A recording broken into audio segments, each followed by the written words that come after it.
Next. Okay, starting position, windmill tayo. Tingnan natin ha, ganito yung ano.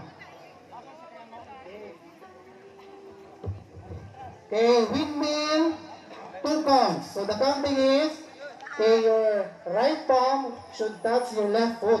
So ganito yung 1. 1, 2.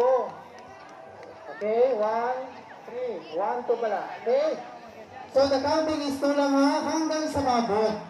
Okay, starting position. Look. Okay, ang 1 yan.